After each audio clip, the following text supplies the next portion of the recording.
ನಾಡ ಅಧಿದೇವತೆ ತಾಯಿ ಚಾಮುಂಡೇಶ್ವರಿ ನೆಲೆಸಿರುವಂತಹ ಚಾಮುಂಡಿ ಬೆಟ್ಟದ ಅಗ್ನಿ ಅನಾಹುತ ಇನ್ನೂ ಸಹ ಅಂತ್ಯವಾಗಿಲ್ಲ. ನಾವೀಗ ಅದೇ ಸ್ಥಳದಲ್ಲಿದ್ದೇವೆ. ನೀವು ನೋಡ್ತಾ ಇರ್ಬೋದು, ಉತ್ತನಹಳ್ಳಿ ರಸ್ತೆ ಮಾರ್ಗವಾಗಿ ಬಂದರೆ ಈ ಒಂದು ಬೆಂಕಿ ಅವಘಡ ಕಾಣಿಸ್ತದೆ. ಅಂದರೆ ಈಗಲೂ ಸಹ ಚಾಮುಂಡಿ ಬೆಟ್ಟದ ಆ ಒಂದು ಏನು ಜಾಗ ಇದೆ, ಬೆಳಗ್ಗೆಯಿಂದಲೂ ಸಹ ಸಾಕಷ್ಟು ಅಗ್ನಿ ಅನಾಹುತಗಳಾಗಿತ್ತು. ಅಗ್ನಿಶಾಮಕ ದಳದ ಸಿಬ್ಬಂದಿ ಸಾಕಷ್ಟು ಹರಸಾಹಸವನ್ನು ಪಟ್ಟಿದ್ರು. ಆದರೆ ರಾತ್ರಿಯಾದರೂ ಸಹ ಆ ಬೆಂಕಿಯ ಕೆನ್ನಾಲಿಗೆಗಳೇನಿದೆ ಇದುವರೆಗೂ ಸಹ ಆರಿಲ್ಲ. ಅಂದರೆ ಇಲ್ಲಿ ಪ್ರಮುಖವಾದಂಥ ಸವಾಲು ಅಂತ ಹೇಳಿದ್ರೆ, ಈಗ ಏನು ಒತ್ತು ಉರಿತಿರುವಂತಹ ಈ ಜಾಗ ಇದೆ, ಚಾಮುಂಡಿ ಬೆಟ್ಟದಿಂದ ಉತ್ತನಹಳ್ಳಿಗೆ ಹೋಗುವಂತಹ ಮಾರ್ಗ ಮಧ್ಯದಲ್ಲಿ ಸಿಗ್ತದೆ. ಆದರೆ ಈ ಒಂದು ಸ್ಥಳಕ್ಕೆ ಯಾವುದೇ ರೀತಿಯಾದಂಥ ರಸ್ತೆಯ ಸಂಪರ್ಕ ಇಲ್ಲ. ಮತ್ತು ಈಗಲೂ ಸಹ ಚಾಮುಂಡಿ ಬೆಟ್ಟದ 3 ಕಡೆಗಳಲ್ಲಿ ಈ ಒಂದು ಅಗ್ನಿ ಅನಾಹುತ ಈಗ ಮುಂದುವರೆದಿದೆ. ಅಂದರೆ ಈಗ ನೀವು ನೋಡ್ತಾ ಇರುವಂಥದ್ದು ಅತ್ಯಂತ ಹೆಚ್ಚು ಪ್ರಮಾಣದಲ್ಲಿ ಬೆಂಕಿ ಇರುವಂಥದ್ದು. ಅಂದರೆ ಈ ಒಂದು ಸ್ಥಳಕ್ಕೆ ಯಾವುದೇ ರೀತಿಯಾದಂಥ ರಸ್ತೆ ಸಂಪರ್ಕ ಇರದ ಕಾರಣ ಅಗ್ನಿಶಾಮಕ ದಳದ ಸಿಬ್ಬಂದಿ ಅಲ್ಲಿಗೆ ಹೋಗಲಿಕ್ಕೆ ಆಗಿಲ್ಲ. ಯಾಕಂದರೆ ಬೆಳಗ್ಗೆಯಿಂದಲೂ ಸಹ ಬೇರೆ ಭಾಗಗಳಲ್ಲಿ, ಅಂದರೆ 10ಕ್ಕೂ ಹೆಚ್ಚು ಭಾಗಗಳಲ್ಲಿ ಚಾಮುಂಡಿ ಬೆಟ್ಟದಲ್ಲಿ ಈ ಒಂದು ಅಗ್ನಿ ಅನಾಹುತ ಆಗಿತ್ತು. ತಕ್ಷಣಕ್ಕೆ ಸ್ಥಳಕ್ಕೆ ಬಂದಂತಹ ಅಗ್ನಿಶಾಮಕ ದಳದ ಸಿಬ್ಬಂದಿ ಎಲ್ಲೆಲ್ಲಿ ರಸ್ತೆಯ ಸಂಪರ್ಕ ಇತ್ತು ಆ ಒಂದು ಸ್ಥಳದಲ್ಲಿ ಆ ಬೆಂಕಿ ನಂದಿಸುವಂಥ ಕೆಲಸವನ್ನು ಮಾಡಿದ್ರು. ಅದರ ಜೊತೆಗೆ ಫೈರ್ ಲೈನನ್ನು ಮಾಡಿದರು. ಅಂದರೆ ಫೈರ್ ಲೈನ್ ಅಂದರೆ ಸಾಮಾನ್ಯವಾಗಿ ಆ ಒಂದು ರಸ್ತೆ ಮಾರ್ಗದಿಂದ ಮೇಲ್ಭಾಗಕ್ಕೆ ವ್ಯಾಪಿಸಬಾರ್ದು ಅಂತೇಳಿ ಆ ಒಂದು ಫೈರ್ ಲೈನನ್ನು ಮಾಡಿಕೊಳ್ಳುವಂಥ ಕೆಲಸವನ್ನು ಮಾಡಿದರು. ಹೀಗಾಗಿ ಆ ಒಂದು ಬೆಂಕಿಯ ಕೆನ್ನಾಲಿಗೆ ಏನಿದೆ ದೇವಸ್ಥಾನದ ಹತ್ರಕ್ಕೆ ಹೋಗೋದು ತಡೆಯುವಂಥ ಕೆಲಸ ಆಯಿತು. ಮತ್ತು ನೀವು ಒಂದು ಭಾಗದಲ್ಲಿ ಇಲ್ಲಿ ಮೇಜರ್ ಆಗಿ ಆಗಿರುವಂಥದ್ದಾದರೆ, ಮತ್ತೊಂದು ಕಡೆ ಸಣ್ಣ ಪ್ರಮಾಣದಲ್ಲಿ ಈಗಲೂ ಸಹ ಬೆಂಕಿಯ ಕೆನ್ನಾಲಿಗೆಗಳನ್ನು ನೋಡ್ತಾ ಇರ್ಬೋದು. ಅದು ಬಹುತೇಕ ಅಂದರೆ ಇನ್ನೊಂದು ಭಾಗದಲ್ಲಿ ಚಾಮುಂಡಿ ಬೆಟ್ಟ ಇದೆ, ಆ ಚಾಮುಂಡಿ ಬೆಟ್ಟದ ದೇಗುಲ ಇದೆ, ಅದರಿಂದ ಸ್ವಲ್ಪ ದೂರದಲ್ಲೇ ಇರುವಂತಹ ಸ್ಥಳ ಅದಾಗಿದೆ.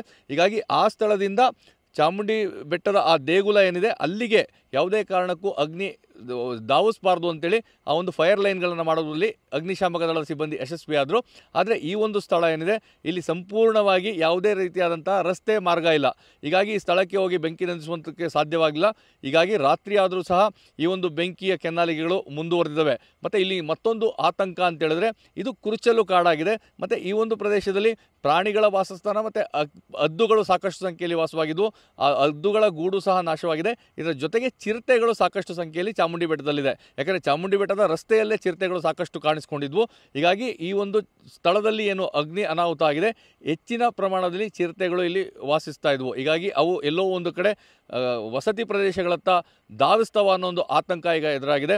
ಮತ್ತು ತಾವು ದೃಶ್ಯಗಳಲ್ಲಿ ನೋಡ್ತಾ ಇರ್ಬೋದು, ಈ ಒಂದು ಸ್ಥಳದಲ್ಲಿ ಅಂದರೆ ಏನು ಆ ಒಂದು ಬೆಂಕಿಯ ಕೆನ್ನಾಲಿಗೆ ಇದೆ, ಆ ಗಾಳಿ ಜೋರಾಗಿ ಬೀಸಿದಂತೆ ಮತ್ತೆ ಬೇರೆ ಕಡೆಗಳಲ್ಲಿ ವ್ಯಾಪಿಸುವಂಥ ಕೆಲಸವಾಗ್ತಾ ಇದೆ. ಆ ಶಬ್ದವನ್ನು ಸಹ ನಾವು ಕೇಳಿಸ್ಬೋದು. ಮತ್ತು ದಟ್ಟವಾದಂಥ ಹೊಗೆ ಸಹ ಅಲ್ಲಿ ಆವರಿಸಿದೆ. ಸೊ ಹೀಗಾಗಿ ಬೆಂಕಿಯ ಕೆನ್ನಾಲಿಗೆಗಳೇನಿದೆ ಇದನ್ನು ಇಲ್ಲಿ ಅದನ್ನು ಆರಿಸುವಂಥ ಕೆಲಸಕ್ಕೆ ಮುಂದಾಗೋದು ನಿಜಕ್ಕೂ ಸಹ ಒಂದು ಸಾಹಸಮಯವಾದಂಥ ಕೆಲಸ ಆಗ್ತದೆ. ಯಾಕಂದರೆ ಸಾಮಾನ್ಯವಾಗಿ ಅರಣ್ಯ ಪ್ರದೇಶಗಳಲ್ಲಿ ಬೆಂಕಿ ಕಾಣಿಸ್ಕೊಂಡ್ರೆ ಅಗ್ನಿಶಾಮಕ ದಳದ ಸಿಬ್ಬಂದಿಗಳು ಸ್ಥಳಕ್ಕೆ ಧಾವಿಸೋದಕ್ಕೆ ಸಾಧ್ಯವಾಗೋದಿಲ್ಲ. ಯಾಕಂದರೆ ಅದಕ್ಕೆ ರಸ್ತೆ ಮಾರ್ಗ ಇರೋದಿಲ್ಲ. ಹೀಗಾಗಿ ಸಾಂಪ್ರದಾಯಿಕವಾಗಿ ಅಂದರೆ ಅಲ್ಲಿ ಸಿಕ್ಕುವಂತಹ ಸೊಪ್ಪು ಅವೆಲ್ಲವನ್ನು ತೆಗೆದುಕೊಂಡು ಅರಣ್ಯ ಇಲಾಖೆ ಸಿಬ್ಬಂದಿ ಏನು ತರಬೇತಿಯನ್ನು ಪಡ್ಕೊಂಡಿರ್ತಾರೆ, ಈ ರೀತಿಯಾದಂಥ ಕಾಡ್ಗಿಚ್ಚಾದಂಥ ಸಂದರ್ಭದಲ್ಲಿ ಅವುಗಳನ್ನು ನಂದಿಸುವ ಕೆಲಸಕ್ಕೆ ಮುಂದಾಗಬೇಕು. ಆದರೆ ಸದ್ಯದ ಮಟ್ಟಿಗೆ ಇರುವಂತಹ ಪರಿಸ್ಥಿತಿಯಲ್ಲಿ ರಾತ್ರಿಯೂ ಆಗಿರೋದ್ರಿಂದಾಗಿ ಆ ಒಂದು ಸ್ಥಳಕ್ಕೆ ತಲುಪಲಿಕ್ಕೆ ಯಾರಿಗೂ ಸಹ ಸಾಧ್ಯವಾಗ್ತಾ ಇಲ್ಲ. ಹೀಗಾಗಿ ಆ ಬೆಂಕಿಯ ಕೆನ್ನಾಲಿಗೆಗಳ ಒಂದು ಆರ್ಭಟ ಏನಿದೆ ಅದು ಈಗಲೂ ಸಹ ಮುಂದುವರೆದಿದೆ ಅಂತ ಹೇಳ್ಬೋದು. ಈಗಾಗಲೇ ಅಗ್ನಿಶಾಮಕ ದಳದ ಸಿಬ್ಬಂದಿಯವರೇ ಅಧಿಕೃತವಾಗಿ ಮಾಹಿತಿ ನೀಡಿರುವಂಥದ್ದು. ಸುಮಾರು 25ರಿಂದ 30 ಎಕರೆ ಕುರುಚಲು ಅರಣ್ಯ ಪ್ರದೇಶ ಈಗಾಗಲೇ ಬೆಂಕಿಗೆ ಆಹುತಿಯಾಗಿದೆ. ಮತ್ತು ನಾವು ಸಂಜೆಯಷ್ಟರಲ್ಲಿ ಅದನ್ನು ಎಲ್ಲವನ್ನೂ ಸಹ ಹತೋಟಿಗೆ ತರುವಂತಹ ಕೆಲಸವನ್ನು ಮಾಡ್ತೇವೆ ಅನ್ನೋದು ವಿಶ್ವಾಸವನ್ನು ವ್ಯಕ್ತಪಡಿಸಿದರು. ಆದರೆ ಅವರ ಎಲ್ಲ ಪ್ರಯತ್ನಗಳು ಸಹ ವಿಫಲ ಆಗಿದೆ. ರಾತ್ರಿ ಆದರೂ ಸಹ ಬೆಂಕಿಯ ಕೆನ್ನಾಲಿಗೆಗಳು ಮುಂದುವರೆದಿದೆ. ಖಂಡಿತವಾಗಿಯೂ ರಾತ್ರಿ ವೇಳೆ ಈ ಕಾರ್ಯಾಚರಣೆ ನಡೆಸೋದು ಸಾಕಷ್ಟು ಕಷ್ಟಕರವಾಗ್ತದೆ. ಯಾಕಂದರೆ ಬೆಳಗ್ಗೆಯ ಸಂದರ್ಭದಲ್ಲೇ ಈ ಒಂದು ಬೆಂಕಿಯ ಕೆನ್ನಾಲಿಗೆಗಳು ಇದ್ದರೂ ಸಹ ಆ ಸ್ಥಳಕ್ಕೆ ಹೋಗೋದಕ್ಕೆ ಅಗ್ನಿಶಾಮಕ ದಳದ ಸಿಬ್ಬಂದಿಗೆ ಸಾಧ್ಯವಾಗಿರಲಿಲ್ಲ. ಹೀಗಾಗಿಯೇ ಬೇರೆ ಭಾಗಗಳಲ್ಲಿ ಇದ್ದಂತಹ ಬೆಂಕಿಯನ್ನು ನಂದಿಸುವಲ್ಲಿ ಯಶಸ್ವಿಯಾದರು. ಆದರೆ ಈಗ ಸದ್ಯದ ಮಟ್ಟಿಗೆ ಚಾಮುಂಡಿ ಬೆಟ್ಟದಲ್ಲಿ 3 ಭಾಗದಲ್ಲಿ ಈ ಒಂದು ಸ್ಥಳದಲ್ಲಿ ಅತಿ ಹೆಚ್ಚಿನ ಪ್ರಮಾಣದಲ್ಲಿ ಅಗ್ನಿ ಅನಾಹುತ ಆಗಿದೆ. ಅದರಿಂದ ಮತ್ತೊಂದು ಭಾಗದಲ್ಲಿ ನೀವು ನೋಡ್ಬೋದು ಚಿಕ್ಕ ಪ್ರಮಾಣದಲ್ಲಿ ಈಗಲೂ ಸಹ ಒತ್ತಿ ಉರಿತಾ ಇರುವಂಥದ್ದನ್ನ ಸಿಗ್ತದೆ. ಸೊ ಅದಾದ ನಂತರ ಮತ್ತೊಂದು ಇದರ ಹಿಂಭಾಗದಲ್ಲಿ, ಅಂದರೆ ಅದರ ದೃಶ್ಯಗಳಲ್ಲಿ ಕಾಣಿಸ್ತಾ ಇಲ್ಲ, ಆ ಸ್ಥಳದಲ್ಲೂ ಸಹ ಆ ಬೆಂಕಿ ಕೆನ್ನಾಲಿಗೆಗಳು ಈಗಲೂ ಸಹ ಮುಂದುವರೆದಿದೆ. ಹೀಗಾಗಿ ಈ ಒಂದು ಏನು ಬೆಂಕಿಯ ಕೆನ್ನಾಲಿಗೆ ಇದೆ ಇದು ನಂದಿಸುವಂಥ ಕಾರ್ಯಕ್ಕೆ ಮುಂದಾಗುವಂಥದ್ದು ಸಾಕಷ್ಟು ಕಷ್ಟಕರ ಆಗ್ತದೆ. ಹೀಗಾಗಿ ಅಗ್ನಿಶಾಮಕ ದಳದ ಸಿಬ್ಬಂದಿಯವರು ಬೆಳಗ್ಗೆವರೆಗೂ ಸಹ ಕಾದು ನೋಡಬೇಕು.